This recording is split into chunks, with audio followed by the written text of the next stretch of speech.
So in this video, we are going to be doing a load of winter upgrades, all in preparation for our big winter road trip, wherever that may be. We are not too sure yet. But we're doing all the preparations now while we've got a little bit of time. Now, you may notice we are at a different location, and that is because obviously we are on the road full time now, searching for our new base, and we are at Brandon's mum and dad's house doing all this prep. So big shout out to them. You may also notice we're dressed for the occasion. We're dressed for the occasion because we don't really have any scrappy clothes now, so we treated ourselves to some nice boiler suits. Mine is covered in Doug fluff. Yeah. Let's get cracking. Yeah, there was something else I was going to say, I can't remember what. Oh, yeah. So this video is also our very first video using our new DJI action cam. So it was super. We've got our little mics on. DJI microphones. So hopefully the audio and the video quality and the videoing is all good because we are just going for it and vlogging this video with this camera. So let's get on with the upgrades. This video might not ever make it to production. So one of the first job that we're going to tick off that we've already kind of started is a really little one, but it's a bit of a storage hack. So this kind of headliner area, we've got these, let me just these molly panels.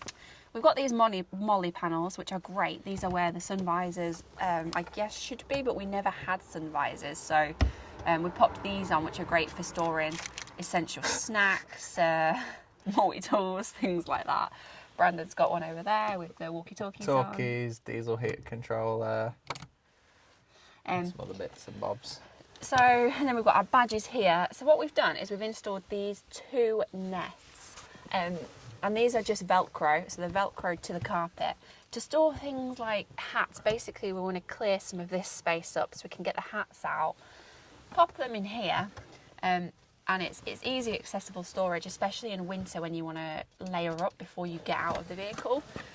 So all we're going to do is just pop a couple of screws in here just to make sure that they're not going to go anywhere. I mean, they're not anyway. They're not going anywhere, but I bought the screws, so I'm just going to put 3 in each one. Yeah, so if I jump out and show you them a bit better. They're good, them. Really good. There you go. Yeah. You've got to use every inch of space available. Yeah, absolutely. And I think just to clear up, that's it, things like that. Got that other hat. It'll just, because when you're road tripping in the cold, look at how much storage that's got. That's and you've still got that one. Yeah. So we'd also like to empty this cubby box as well, which it's chaotic. It is, but I suppose all the glasses and stuff can go up here. Because you can't they? Yeah, we could have one for like the winter hats and gloves that you want when you want to jump out your vehicle. And then one for your sunglasses and stuff. Great. So, yeah, let's get them screws in.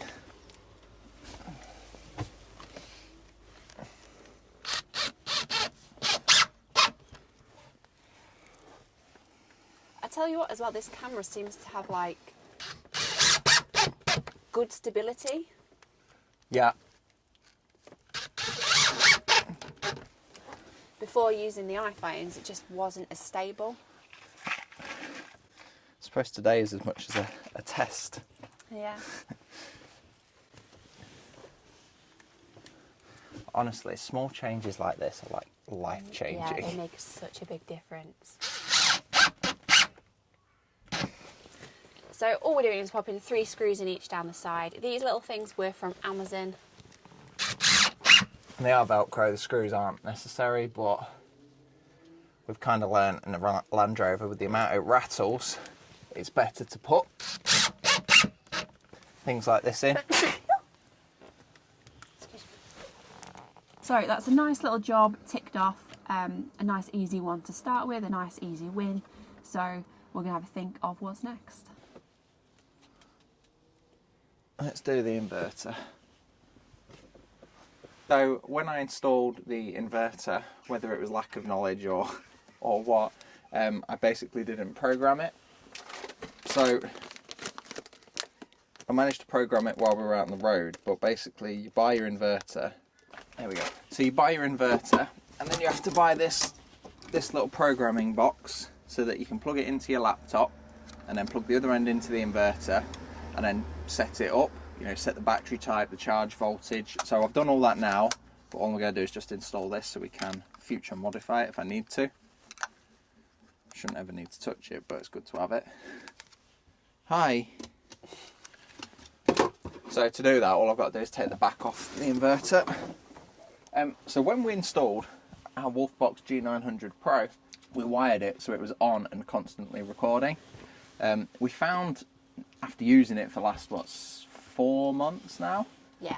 That it's actually just filling up, it's on loop record, but it fills up the memory card way too quick, so you only get about 2 days of footage before the 256 gig memory card is full. So I'm going to rewire it and put it onto an ignition so that it only records when you're driving, and then it goes into a parking mode when it's parked. So basically if you get knocked, it'll start recording, and that way we should get a lot more footage on the device. So to do that, we've just got to run a new cable from the fuse box down here, up here, across here, down there, and behind the dash for an ignition live. Has the dash got to come out? Yeah. Oh. Only I think I can get away with just doing behind just the clocks. Sweet. Which I've got a blown fuel gauge bulb as well, so I can fix that at the same time. But I am not convinced that, I'm hoping I can fish this cable through without taking the trim off. Now the Wolfbox camera is an absolutely brilliant bit of kit. We wouldn't be without it, would we now? I would say I wish we'd fitted one on our van. Yeah. Because it is fantastic. Absolutely brilliant bit of kit. We have it on so that when we're driving all the time, it shows the rear facing camera so we can see everything behind us, and it's brilliant. And it's voice activated. Turn off screen. Turn on screen. Brilliant bit of kit for those who've not seen our other videos. Not gonna go. Anyway, we will catch up with you in a little bit once we've kind of fished this through. Oh, no, you thought you had it then? Do you want me to fish? I'm gonna get it. Well, anyway, we'll catch up with you in a little bit once we've fished this wire through and kind of got the camera set up. Actually, while we've got a few minutes, let me show you my new little gadget. Yeah, so Brandon ordered me my own little Leatherman pocket tool, which is brilliant. If you're on the road or traveling or anything like that, these are brilliant bits of kit to have on you, and it's great to have my own. And plus, this one is super cute for all the girls out there because it's got a bit of pink, a bit of teal, it's got your knife, it's got your pliers, it's got your screwdriver, so it's brilliant. Nice little carabiner, and it's really lightweight as well, so that's really nice just to have on me at my all times.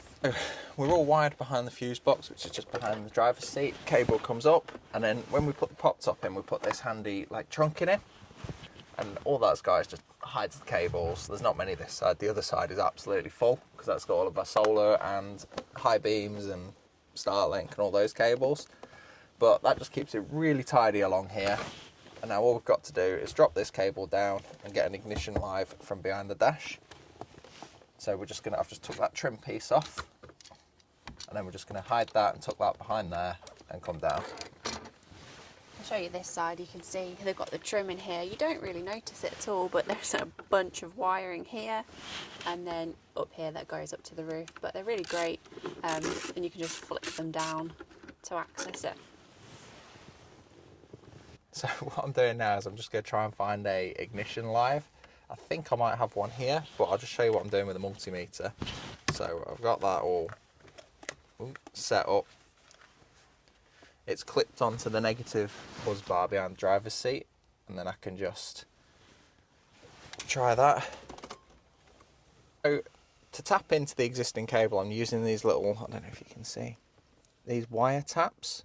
Now what you do is you put this bit here over the cable, and then like that, and then you just crimp it, and that puts like a small cut in the cable, but enough to take a feed from, so they look like this when they're done. And then all you do is get your cable that you're going to tee off it, crimp it onto there, and then that just plugs in like that. So then it is easily removable. Some of these, this one here, it's like an old one, so from the previous owner. But we found the cable. I'm not going to be able to show you it because it's this one here. But we've got the cable, so that is all good. There we go. And that goes on there. And then we'll just check we've got our ignition live before we install anything. So here on the multimeter we're showing not a lot. And then when we turn the ignition on, 12 volt.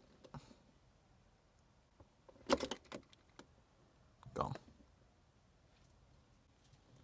So all that's left to do now is wire up this cable, which I've now pulled through here, onto that, and then we'll check the camera works.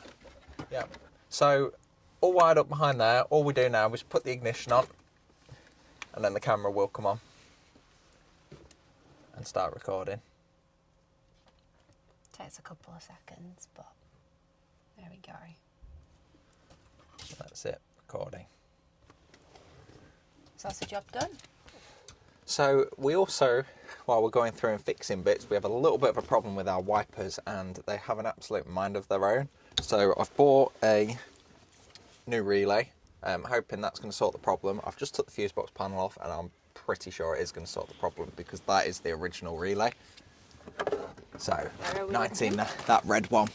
Here. Yeah, 1998 vehicle, which means that relay is 27 years old. It's a good place to start anyway, Yeah. isn't it? Where have I put it? There. How do you know that's the original fuse then? Because they're red. Oh really? So what, that's like a... They're not like that anymore. Yeah, it does look a bit vintagey. Yeah. Yeah, that's the horn.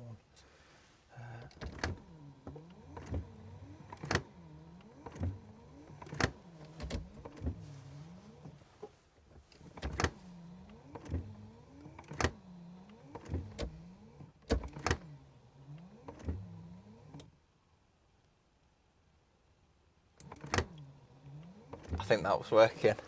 So I think that's done the problem because now the intermittent's working as well. So my money is on that. I think we've sorted it. So we have had a slight problem with our diesel heater, and I think what's happened is we were running it on low too much and it sooted up. So I've ordered a brand new one, Chinese diesel heater again, and this time I've also changed out the ECU, not the... So this bit. Now this is compatible with an afterburner, which I've also ordered from Australia, which will be coming shortly, so we'll be fitting that when that arrives. But what that does is it adds thermostatic control and a load of other controllability directly to your Chinese diesel heater. So really interested to see how that works. But for now, we're going to get this new one fitted. So we've just unbolted the diesel heater from underneath, so now we're going to go inside and take a look at the state of our cupboard. Well, hello. Oh, yes, He's really had all them screws out. Yeah, go with him.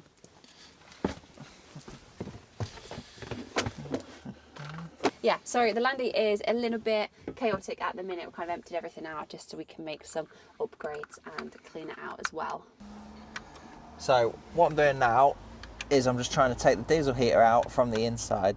Now our cupboard is extremely compact because we've got our hot water system in. So a few bits have got to come out before we can get to the heater.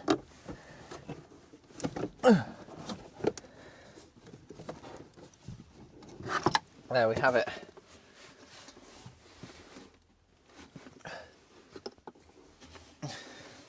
There's the old heater out. Easy enough, to be fair. So here we have the new heater. I'm just going to drop that in.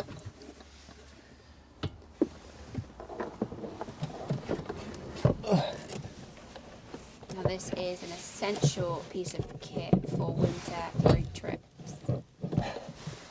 Our last one we had running last winter. Do you remember? We had it running like 4 or 5 days straight on a ski resort in Poland. Never failed a beat. It was fantastic. Never skipped a beat. Right, let's go get that bolted in from outside. Yeah.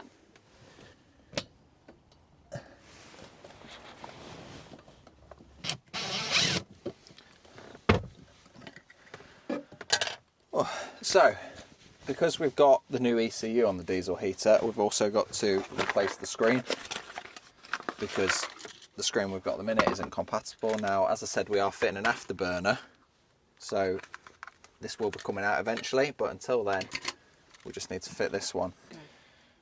So the good thing is, that's the old screen out, and the new screen here, they are identical connectors, so that makes things a bit easier. And it's bizarre because they look like exactly the same screens. It's clean as well, not seeing anything. So we've just, I don't know if you can probably hear me, I'm sure you can. So we've just plumbed in and fitted temporarily the new diesel heater. We're just firing it up just to check everything's working all right. It seems to be doing so. We're nearly up to temp, that's nice and warm. And yeah, once we're happy with it, we'll get it shut down, all this packed back away to the cupboard, and then on to the next job. So after a little bit more testing, we're actually still getting an error code come up, and it is error code 8, so it's actually the same problem that he's having with the other diesel heater, which is not good. So we're going to have a look into it and see if we can try and figure out what the problem is.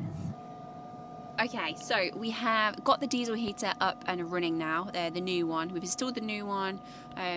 We checked all the cabling and we pumped it a few times using kind of the pump buttons, and it seems to be working fine now.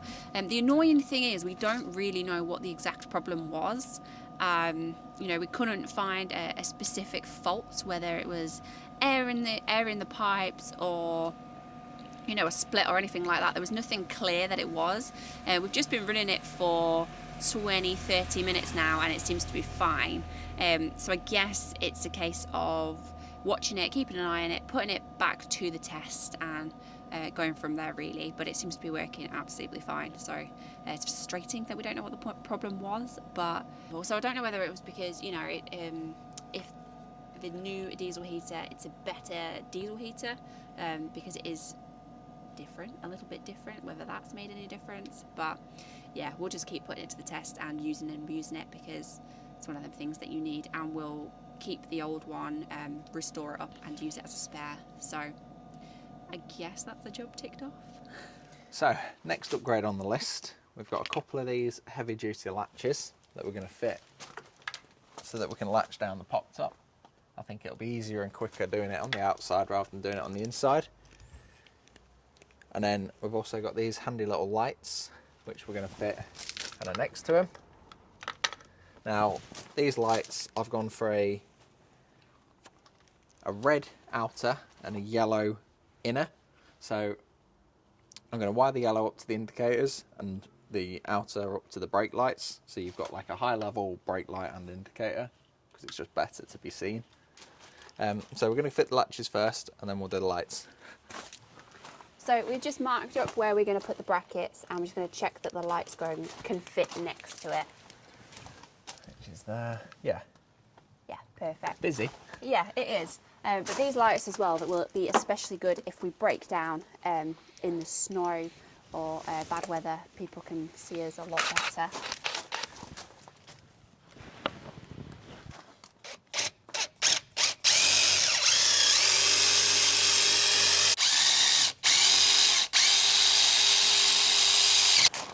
I did debate whether I needed to pack the drill. Yeah. And clearly not. That's the impact. Oh, sweet.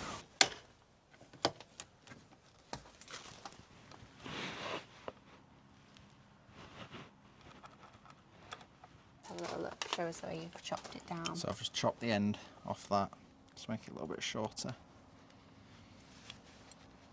I think it should work really well. Oh.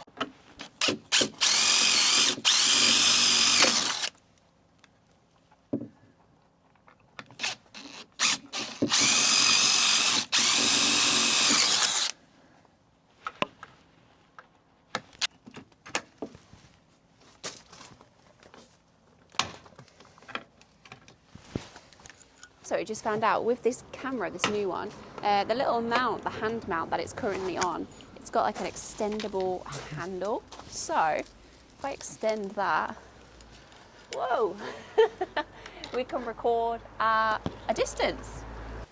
So it would be really cool when we're doing like in somewhere nice and scenic and hiking on our adventures or something, and we can get in everything.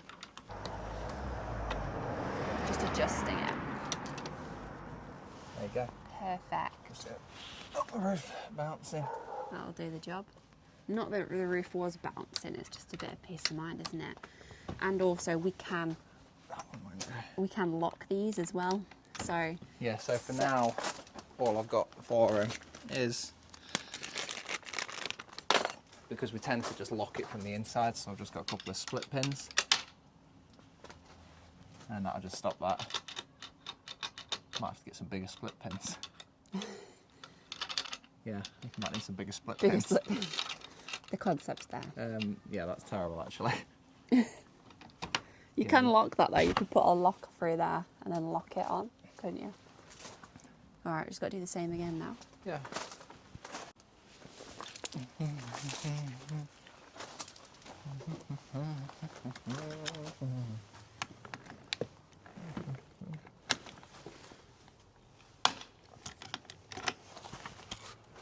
So that's another job ticked off. That's all done now, isn't it? Yep. So moving on to the second job, which Brandon's going to tell you about. Ooh. So, next job on the list, really exciting one, really expensive one, are these mud flaps we're going to be installing. Now, what I've done with these is, these are a original refurbished bracket. So you can see they're not quite perfect. There's a guy on eBay who refurbs them. So basically it's an original mud flap with refurbished brackets. And these are all stainless steel, so they should last indefinitely. They look so good as well.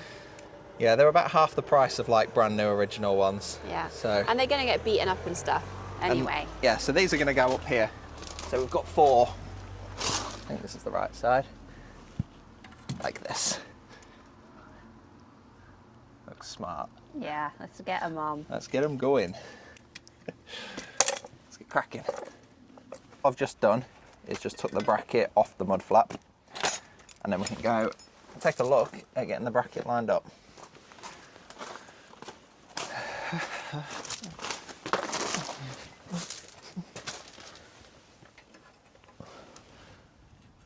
So to fit these, what we're going to be doing is drilling a couple of holes in the chassis. There's already the holes there, they just need enlarging a little bit, and then we're going to be putting riv nuts in, and they all line up with the brackets, so that's fantastic.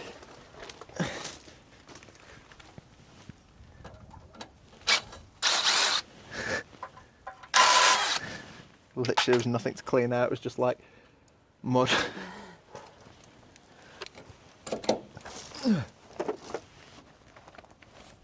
Oh. Look at that, these are bloody brilliant. And you know what else is worth paying for? Is stainless steel ones. They just seem to pull better than the brass ones.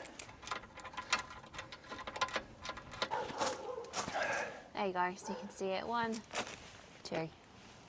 So all I'm doing now is I bought a set of these bolts and washers and goodies, all stainless steel. They've all come muddled up though, which is really annoying.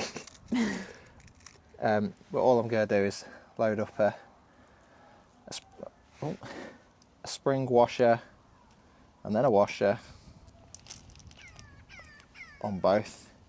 A little bit of Loctite. In theory isn't needed with the spring washer, but I'd rather have it. And then I'm just going to take a bracket, take a bolt,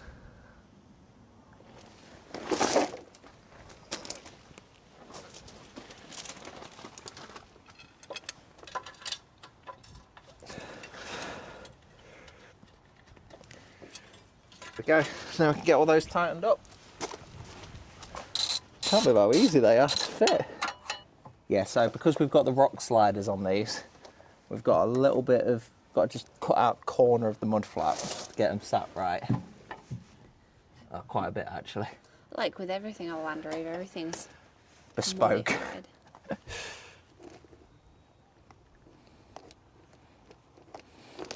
Do a little bit at a time.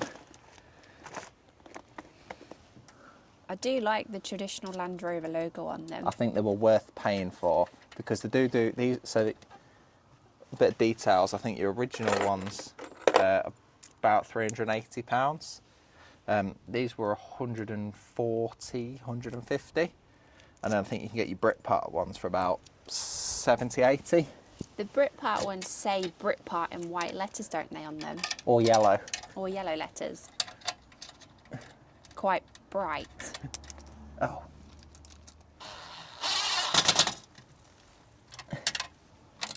Boom. Good job. Same on the other side. We're now getting started on the back left. So I'm just going to do the exact same thing of taking it apart. And then we've got the bracket now, we can come back to the flap. So let's go take a look at this. This fits to that existing point in the chassis, and then that bit on the bodywork. Don't know how well that's going to do because I need to pull that body panel in, but it will give a lot of strength to this panel that's already really loose. You can actually see that it's bent out. So I'll start with the riv nut in there, and then we can go from there. Tight. There we go. Oh, hi. Hi. That's just going to slip out. That should be like a hole like that. And it's not. It's not. Split. Yeah, that is. Oh. So, brute force was the answer. We've managed to get this really solidly in to that panel. So really happy about that's come out. And now it's just time to fit the flap. Is it that way? No. No. No, it is. Oh no. That way. That's it. Shapes and colours.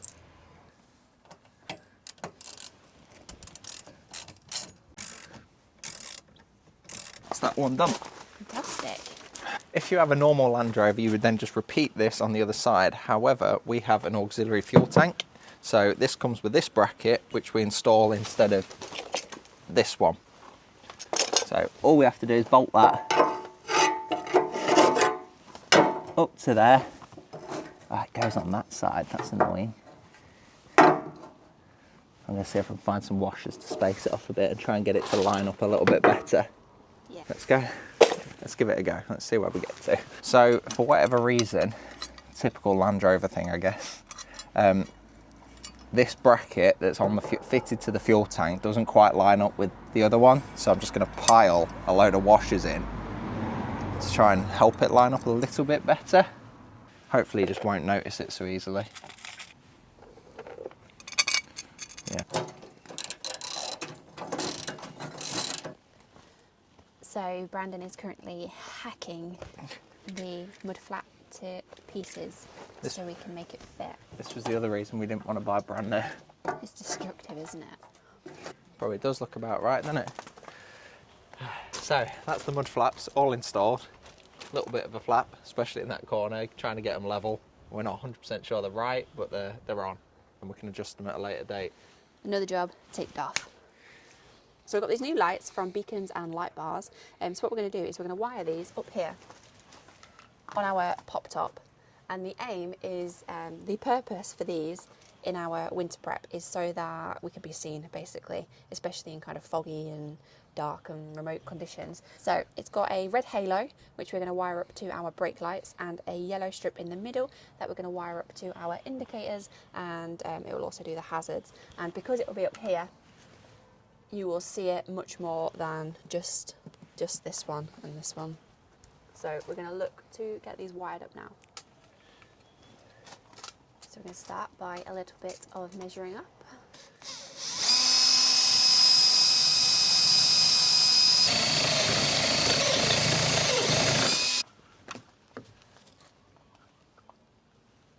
Quite look good. Yeah, they look good those, don't they? Yeah, they do.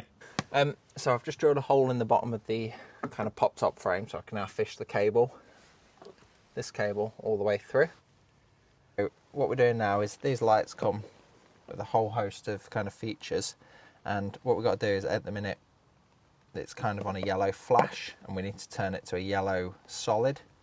So all you do is you put your live to your black and your red and then tap the yellow one through 20 patterns until you got the one you want. Whew. So a little bit of a problem, just had a nightmare as you do with these jobs. The screws that came with the lights were absolute trash. They snapped straight away. I'm going to put in some tiny little M3 riv nuts just into them.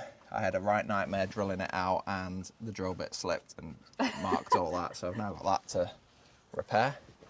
But we're moving forward, we're getting it. Oh, there we go. So we've now finished wiring up the lights. Let's go check out what we've done.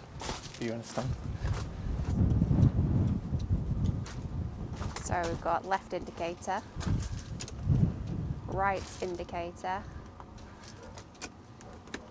and then hazards.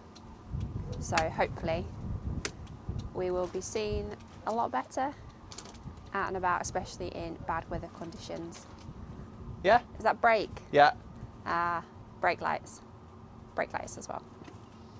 All working? Yeah. Right. Just put them on again, hazards on.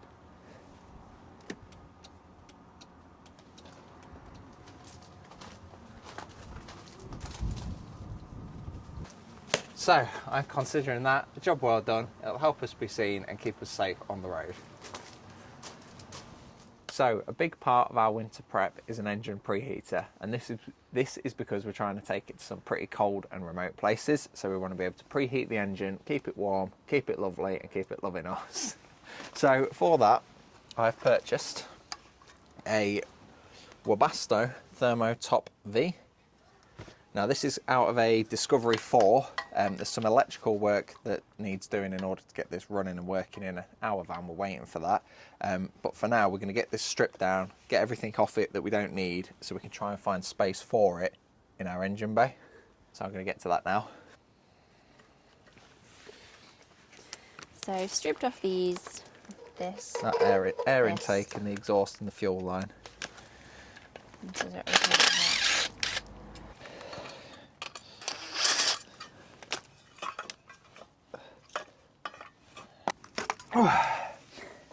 So that is the unit. A tiny little piece of gear. Let's go see where we can fit this.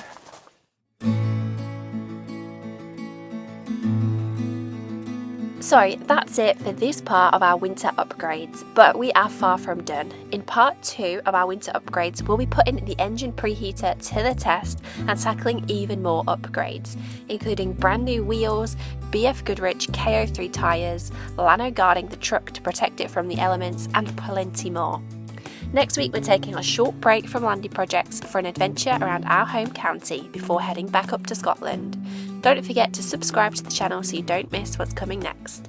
Thanks for watching and see you next week.